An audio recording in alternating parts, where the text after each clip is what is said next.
우리가 어떤 위기의 상황이 되면 그 사람의 진가를 우리가 발견하게 됩니다. 평상시에는 그 사람이 어떤 사람인지를 잘 모르는데 어떤 절체절명의 상황에 처하게 되면 그 사람의 본성이 나오게 됩니다. 우리가 사람을 파악한다는 게 참 쉽지 않아서 옛날 어르신들도 10길 물속은 알아도 한 길 사람 속은 모른다, 그렇게 말을 했습니다. 아침에도 제가 말씀을 드렸던 것처럼 우리가 늘 나눠야 될 대화 내용은 믿음입니다. 믿음의 결국은 곧 구원인데, 구원받기에 부족함이 없는 그런 믿음을 갖기 위해서는 우리가 평안한 날에 평안에 살다가 가면 천국 갈 확률이 크겠지요.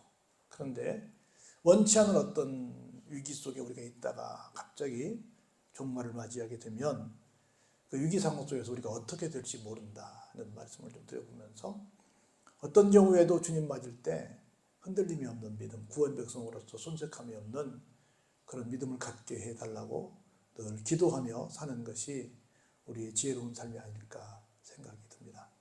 오늘 정말 절체절명의 자리에 계셨던 주님께서는 어떻게 마지막의 모습을 우리에게 보여주시고 계신가를 보시면서 우리가 도전받는 시간 되기를 바랍니다. 예수님께서 강제로 끌려서 대제사장들과 장로들이 보낸 사람들에 의해서 강제 연행이 되셨죠. 그래가지고 자기들은 어떤 사법권이 없으니까 이 당시에 로마 식민지 상황에 있었던 상황에서 그 나라를 총대표하는 총독 빌라도 앞에 예수님을 강제로 세웁니다. 그래서 여러 가지 사람들이 말을 하니까 총독도 한마디는 해야 될 거 아니에요. 그래서 끌려온 예수님을 향해서 묻습니다. 네가 유대인의 왕이냐? 이렇게 묻습니다. 그런데 예수님께서 아주 간단하게 말씀하십니다. 내 말이 옳도다, 이렇게 말씀을 하십니다. 그리고 나서 대제사장들과 장로들에게 고발을 당하셨으나 지금 말씀하신 네 말이 옳다라고 하는 단답형의 대답 외에는 어땠다고요? 아무 대답도 하시지 않으셨습니다. 우리가 아시는 것처럼 예수님은 우리와 똑같은 성정을 가진 사람이십니다.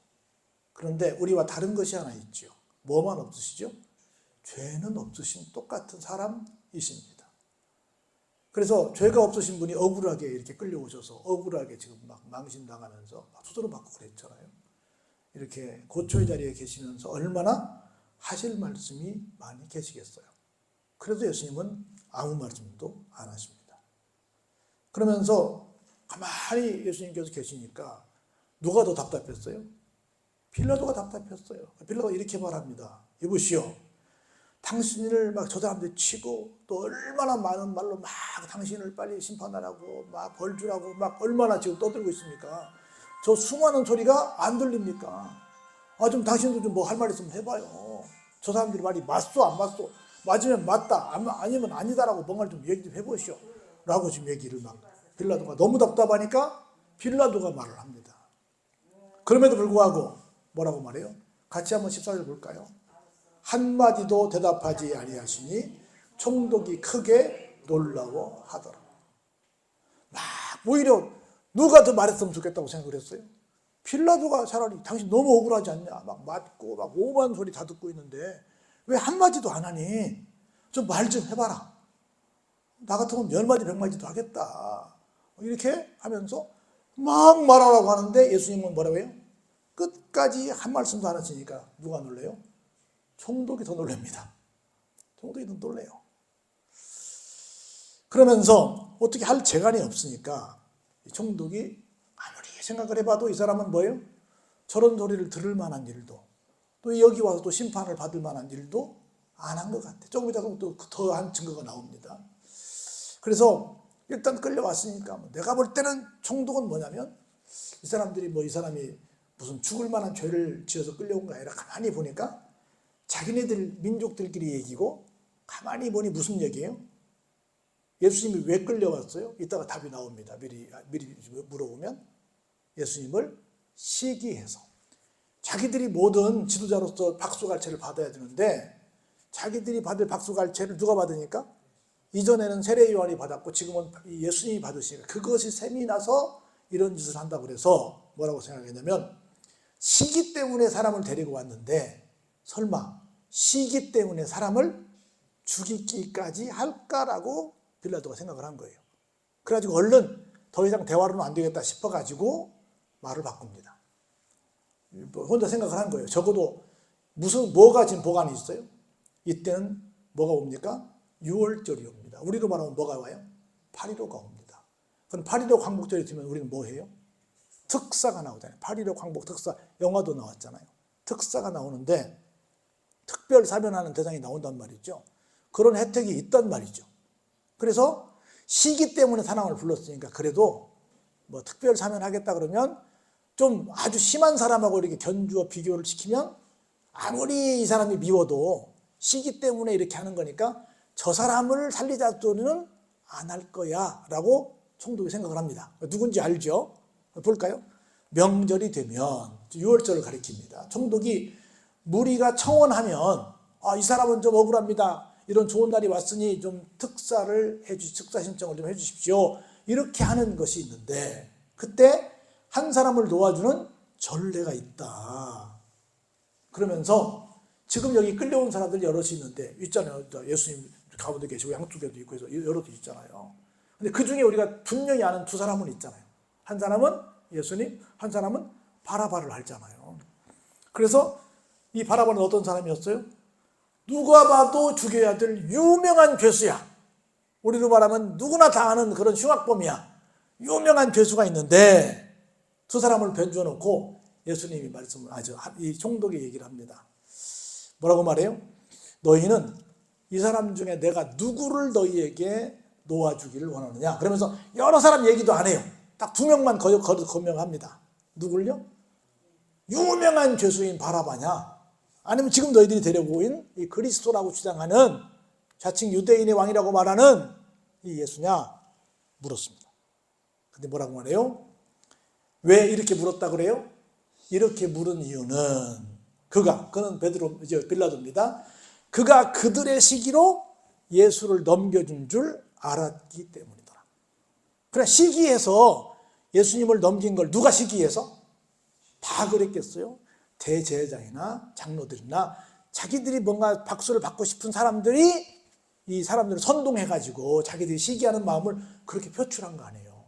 그러니까 사람들 모두에게 물어보면 몇몇 사람들은 시기했으니까 죽여라 할지라도 대부분의 사람들은 바라바를 죽여주세요라고 말할 줄로 생각을 누가 했어요?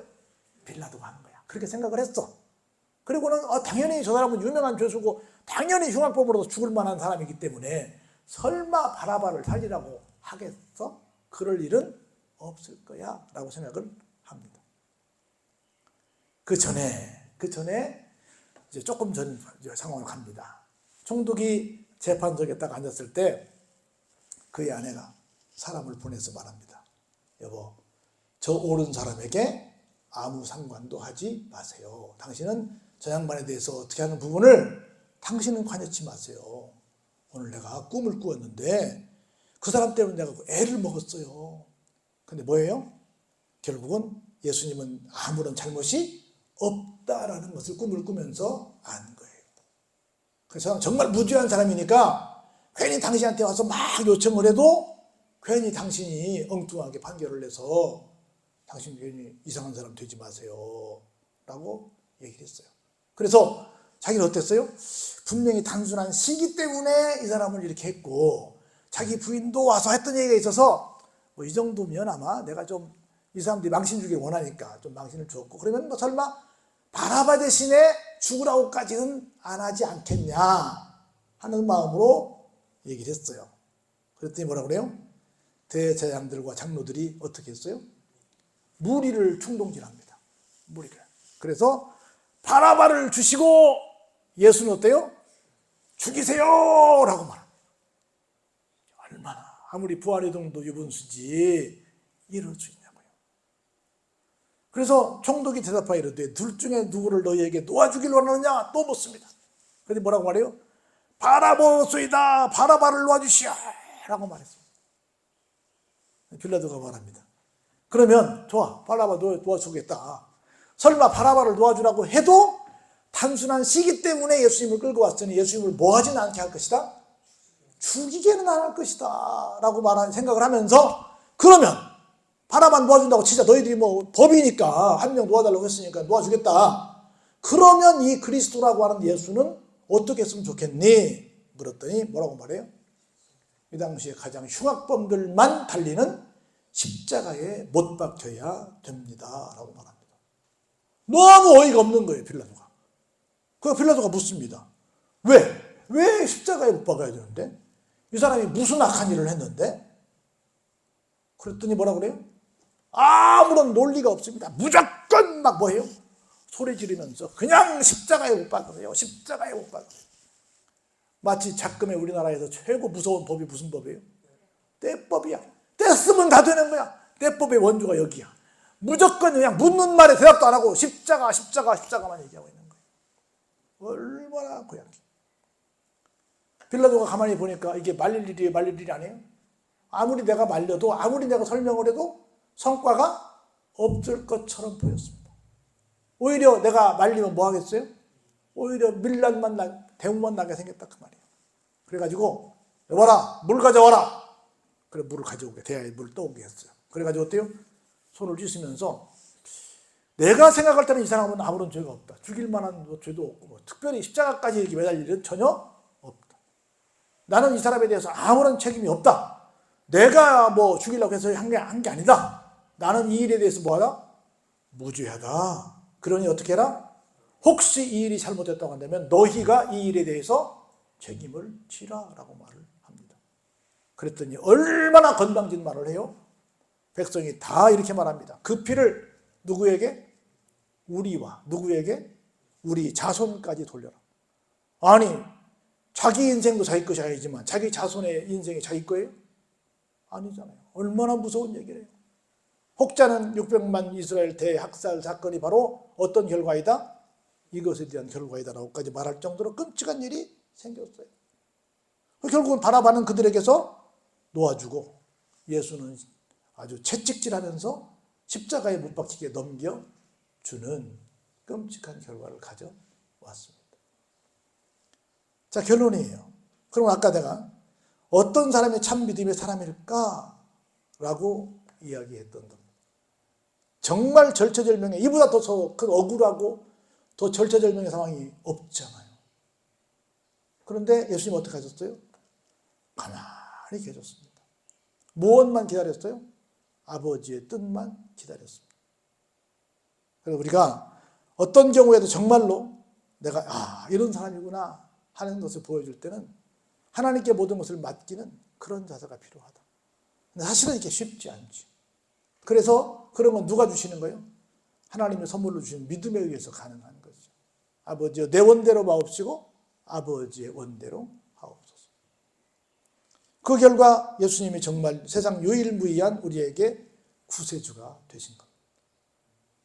결국은 무엇이 이렇게 큰 낭패를 가져왔어요?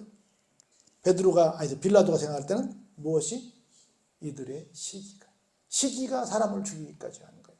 그것도 그냥 죽임도 아니고 가장 흉악범들이 달린다고 하는 십자가에 달려 죽이는, 그것도 보통 사람도 아닌 누구를? 구세주를. 그래서 우리 마음속에 시기가 다 사라지게 하시고 정말 그들을 위해서 때로는 침묵할 수 있는 그런 성숙한 믿음이 우리 쪽에 있었으면 좋겠다 하는 겁니다. 그래서 이 예수님의 거의 마지막 끝자락의 모습들을 보면서 우리도 이렇게 좀 성숙한 믿음, 주님의 뜻을 하나님의 뜻을 생각하는 믿음, 그런 믿음이 우리 속에 넘쳐나기를 주의 이름으로 축원합니다.